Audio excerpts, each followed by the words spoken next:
Okay, I'm back to do a little bit more discussion on the thickness of glass and the variable amount of pressure needed to score uh, some glass. Not all glass. If you're cutting a cathedral, an even consistent score is sufficient. But if you're cutting glass with different opacities, clear, ruby, which is got more the material in it that makes the red is a lot harder to cut. So you're going to need to regulate your pressure getting through the score, through the glass, with the score. And I cut this earlier. I'm going to try to explain a little bit better what's going on. And I'm not going to be yammering on while I'm scoring. You can hear the score when I'm scoring the glass. The change of the tone of the score itself. All right, so I'm going to hold that down. You're starting here. I'm going to go, let me clean my wheel. I get this binding issue. I just give it a couple of taps. Let's see. Thing going on. What's going on? Maybe I gotta grab. Oh, here we go. All right. This cutter is not working. Let's try another. I got my cutter inside mineral spirits with a few drops of 3-in-1 oil. Let's try this one. Oh yeah, here you go. There's something happened. I don't know. You have to look at that. But when you're scoring glass, you could actually feel the cutter when it does break the surface. It's going to have some a gripping effect. You're going to feel the wheel biting into the glass itself. As well, you're going to hear the score. So I'm going to be quiet for a minute. You hear the score, and when you go over the red areas, the score kind of quiets down. So what you're going to need to do, especially right here, press down a little bit harder, and then lighten up when you get to the clear area. Apologize for the shaking, but it's my thing of late. I'm getting old. So that variable amount of pressure will make it so you can, well, that didn't break right. This cutter, for a reason, this is a very sharp cutter used for float glass. So let's see what we got here. I'll try the ivy. My apologies. See, this is unedited. I will not, if I have issues and I'm going to explain what's going on. Let's try it again with this cutter. Yeah, this feels better. And you want to kind of change your pressure going through the dense areas. Let's see if that works. Yeah, that works better. You're up for float glass. You're going to stay back in there. Yeah, so that's what you're doing. And as well, let me just get rid of this. When you're using a push cutter, like a Silberschnitz. This is a nice cutter. It's got the brass handle. The honing of this wheel is more relaxed for art glass. It's actually better than using a cutter designed for float glass, regular window glass.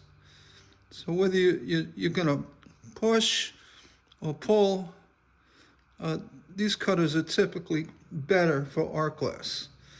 being it is soft here, it gets a little bit harder here.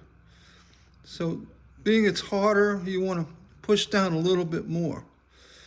All right, so I talk about this screw has to be on the top of these cutters. And the reason is when you come off, when you're pushing, the small, or actually the low profile here, the wheel being closer to the side, you have less of a chance of chipping the edge of your glass.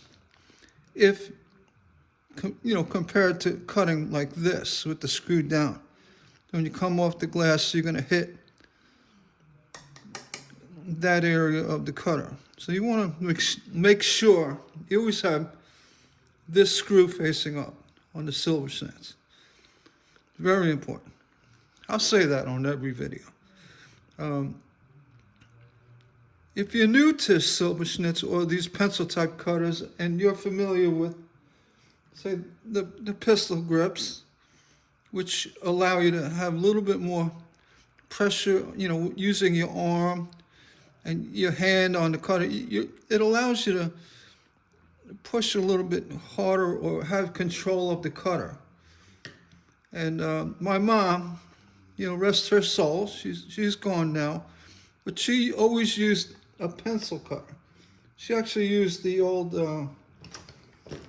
which I have her cutter. It's a Fletcher. She didn't use the Afterburner, but she used this actual cutter. And I'll never get rid of it because it wasn't my mother's. But she had a very unique way of cutting with these type of cutters. And what she would do is she put her thumb on the back, right on the back. And what that does, it gives her a little more, see how if I push, a little more pressure to the wheel when she needed it. And it also helped control the cut. It was actually a really nice way of cutting glass. Instead of choking up all the way down here and scoring, which you could probably still do it, but you have a gap between your thumb and the back of your hand. So you want to come a little closer. Actually, hold your hands together, and being you're further away from the wheel, you can see more of what you're doing. And she was a push cutter, so I'm going to try it like Mom would do it. Put it down, and this head compresses at about 1 pound. That's insufficient amount of pressure to cut glass. You want about 5 pounds here and upwards to 6, maybe even 7 when you get to here. And back to just the 5 to 6 pounds following through. So here, with my thumb, I'm going to push down with the thumb. Thanks, Mom. Put the cutter down. And you go in about 5 pounds. And here, you hear the score goes quiet. So I push down just a little bit more, not a lot, just a little bit more, just so you retain the bite of the wheel through this harder glass. And you could, the wheel actually fell out. That's what happened. You get what you pay for. Actually, I lost my bearing. Here's the bearing. We could put all that back together. Enough of that. But again, when you push down, like Mom did, like that, you push with your thumb a little bit. It gives you that little bit of extra pressure, which is less fatigue when you're cutting. All right? And if I was a pusher, I would go down here or down here. I wouldn't do that. I would cut like my mom did with the thumb. I automatically go to that when I cut. But I'm a draw cutter, so I don't even do that. I don't want to lose my. This hide cutter is actually a really good cutter. The wheel fell out. Weird. Anyway, going through the score, regular pressure here, 5 pounds. And you come up to, and you're going to have little bumps here too. You want to make sure you have consistency with your score.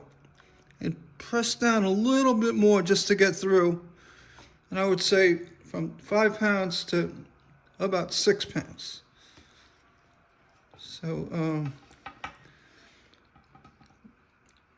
a lot of times you hear, you should keep your score consistent. That holds true a lot of time, for a lot of glass. But there are times when you need to control your score a little bit better by applying slightly more pressure. And this is a perfect example, perfect example, the Baroque here. And, so you're going to have a variable amount of pressure. Now, if you didn't put more pressure down, there's a chance that your cutter may start slipping off to the side because you're not biting in anymore. So, I'm a draw cutter. I could just draw this way. Right here, you hear there's no score. So I pushed down I didn't bear down on it, just a little bit more pressure. And the thing is, the more you cut glass, the more you're going to understand, how much pressure you're going to need for a certain glass. All right? You'd see it didn't even break as easy as it did here. So I just wanted to add more to that short I made about pressure, score pressure, and reasons why. And, you have I'll go into opalescent glass. When you look at glass and you're going to cut it, look at your glass, and you're going to find, especially with Kokomo glass, you have your colors and a lot of times they add white to glass, to give it, variable colors. That's just the nature of the beauty of the glass. It gives it the highlights and the variegation. Put this aside. So that's the dead cutter. Let's leave you right there. Let's see, I got this. This is actually a good cutter. With this type of glass, when you get into the white areas, that's where you're going to have more opacity, of the glass itself. It's going to get denser here. And the white that they use in the glass is a higher level of antimony, which by the nature of the material is harder than, say, the greens and the blues and what have you. So you want to just keep in mind when you are cutting glass with white in it that you may want to just keep in mind to make sure you're scoring, the pressure is sufficient in these areas, where you see the white. And I'll show you. So here,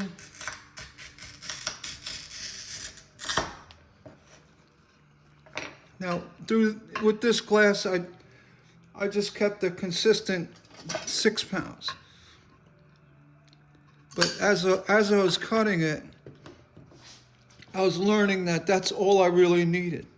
So you don't want to go with a standard pressure, say if you use cathedral glass, like this, which cathedral glass almost cuts itself, thinking about it. It's very easy to get through. And always use oil. Oil is going to dampen the score. It also prevents any glass chipping up. When you use oil, it keeps the little chips from popping up on the score. when it chips like that, you're creating a variable in the score itself, which makes it harder to break. So that's why you use oil. And regular cathedral glass, you can 4.5, 5 pounds. Cuts very easily because it's a double rolled and there's no variables in density, and that's why when you cut in cathedral, you could just go cut as you normally do.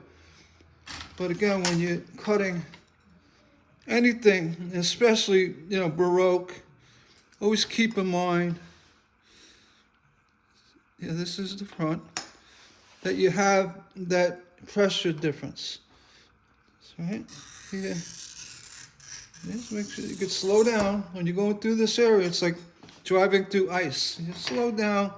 Make sure you feel the gripping of the wheel going through it. If you don't, you're not pushing hard enough.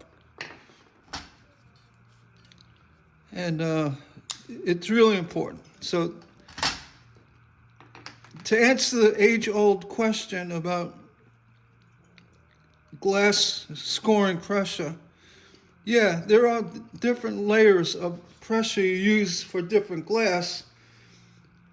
Cathedral, opalescent, heavy textured glass. But there's also glass where you need to variate your pressure. And Baroque is a really good example. So don't just go at it. Say, I'm just going to go with 5 pounds and try to cut it. So when you get to a point here with a lighter pressure and you feel your cutter's not really gripping, you actually can feel the wheel itself gripping into the glass. So if you start feeling like you're slipping and sliding or losing control, you don't have enough pressure. So the pressure down here, where the clear, you'd be okay. You cut the clear and you'd be fine. So here you want to, again, just make sure, slow down. You could actually edge your way. When you're cutting, you can, when you cut it, you can feel it gripping. And when you get to a point here, you say, well, it's not doing that same grip. So you want to push down a little bit more. And then go back to your normal pressure. So it is a thing. Using a variable amount of pressure when you're scoring is a thing. See, I even split this tiny piece in half. And something like that. You could try to score it on the back side or grab it on this side, where that run is, and just give it a snap. It should follow through. You could see it did follow through. And then you be very successful on that dense red glass, Baroque. So remember, all pressure, glass scoring pressure is not the same. And that goes to cutting a single type of glass, as I just pointed out with the Baroque. And learn how your wheel breaks the surface of the glass. Get to understand, by doing, how it feels when your scoring is successful. And it's gonna be remembered for future use. If you use another Baroque, or you get into a problem where something snaps off. You can see I cut a very thin strip here where it would snap off in an area where it's dense, and why it happened. So that'll be stored in your memory so you don't repeat it. And it's all part of the learning process. But again, scoring glass, different types of glass, requires different scoring pressures. And it's not I didn't make that up. I proved it. I explained why. And I went into how you recognize it, with the way your wheel grabs the glass, cuts into the surface, and how it feels. You could hear it. It's like, the score, and then you get to the dense areas, and then the score disappears. Some glass, you score it and you don't hear the score at all. So you want to keep a consistent, firmer pressure. Well, make sure the same thing, when you don't hear the score, make sure you feel your wheel is digging in. Make sure you feel that bite. So when your first cut, it might break crazy for you. At least your second one, it'll pull you through. If it doesn't break on the first one, on glass that you don't hear the score, put a little bit more pressure down. And using Mom's technique with the thumb on the back of these pencil cutters, you're going to really like that. I mean, it actually, works really well. So hats off to Mom. With that, I'm closing on this video. Please support my channel. Hit the thumbs up. The thumbs up really helped me get more out, recognized across YouTube land. And if you ever want to become a member of my channel, please join. I mean, you're supporting my channel, and the perks that I give for the lowest membership fee I can get away with. I would charge less if I could, but the lowest I can get away with is $2.99 a month, and I load up my personal cloud with patterns from my members. And you look at my other video, you'll see I constantly add more patterns, and the membership fee is way worth what it's worth. But besides all the free patterns, there's a lot. You're supporting my channel, and that I appreciate the most. Along with the thumbs up below, thumbs up and the likes and this and that. So please support me, and I'll keep doing more of this. And hopefully we'll move into doing actual window repairs and lamp repairs. There's so much more for me to do. I have a project I'm half working on, my poinsettia, the sun catcher. I got to finish that with the tiny pieces. And I have a stained glass window I want to show how to repair, and as well how to repair a broken piece or two in a Tiffany lamp. So stay tuned and subscribe so you'll get the updates when these videos do come around. Thanks for your support, and thanks for watching. Have a great day.